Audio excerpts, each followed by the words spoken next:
18, 19 Through the baptismal arrangement, they had received a good conscience and would continue to enjoy such by living in harmony with what their water baptism symbolized. 1 Peter 3. 21. 4.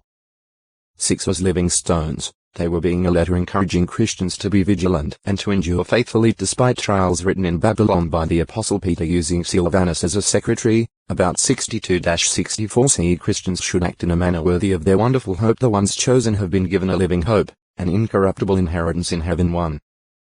1-5 They have faith in Jesus Christ for the salvation of their souls. Something that the prophets of old and even the angels were intensely interested in.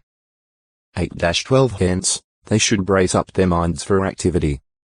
They should shun their former desires, be holy, and conduct themselves with godly fear and brotherly love. 13-25 They must form a longing for the milk of the word in order to grow to salvation. 1-3 They are a spiritual house, a holy priesthood, built on the foundation of Christ. They must therefore offer spiritual sacrifices acceptable to God.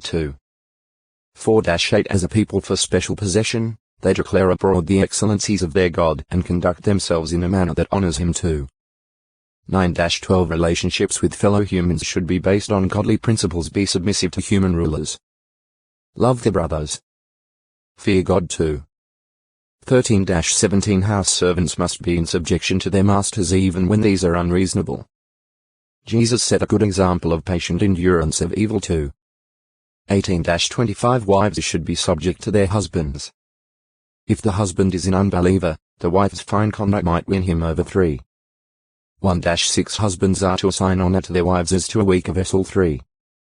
7 All Christians should show fellow feeling toward others, not repaying injury for injury, but pursuing peace. 8-12 The end of all things has drawn close, so Christians should be sound in mind and vigilant with a view to prayers, should have intense love for one another and use their gifts to honor God. 7-11 Elders should be eager to shepherd the flock of God. O texto e acute miritra longo, Peter, letters of 623 built on Christ Jesus to become a spiritual house or temple. They were a chosen race, a royal priesthood, a holy nation, a people for special possession. 1 Peter 2. 4-10 In view of what God and His Son had done in their behalf, Christians, as Peter showed, had reason to endure sufferings and to maintain fine conduct. They were to expect sufferings, for even Christ died once for all time concerning sins, a righteous person for unrighteous ones. 1 Peter 3. 17-18 Sharing in the sufferings of Christ was in itself a reason for rejoicing, as it would result in being overjoyed at the revelation of Christ's glory.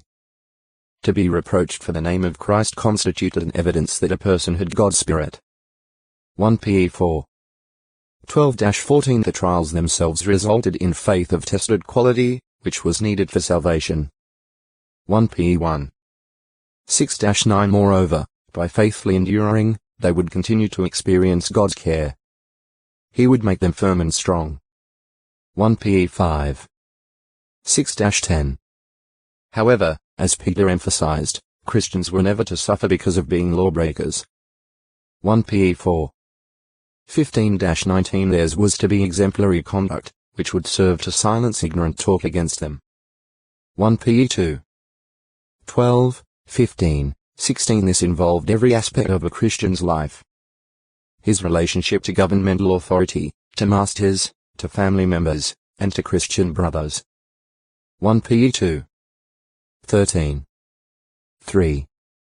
9 It called for right use of the organs of speech, holding a good conscience. 1 Peter 3.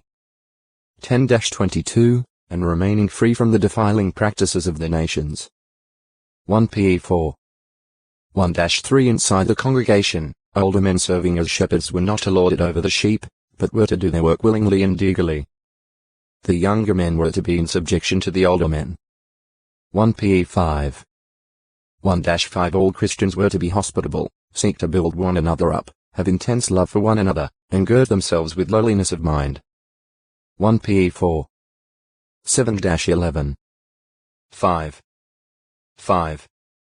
2 Peter The purpose of Peter's second letter was to assist Christians to make their calling and choosing sure and to avoid being led astray by false teachers and ungodly men within the congregation itself. 2 P 1. 10, 11. 3. 14-18 Christians are urged to have faith, virtue, knowledge, self-control, endurance, godly devotion, brotherly affection, and love. 2 P 1. 5-11, and they are admonished to pay attention to the inspired prophetic word. 2 P 1.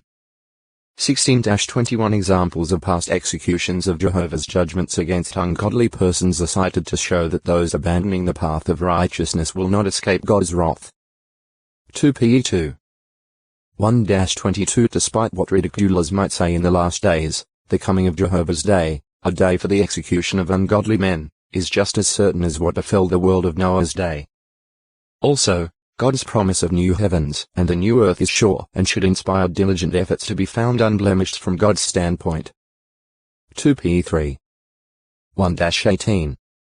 A letter encouraging Christians to exert themselves and to cling to the prophetic word.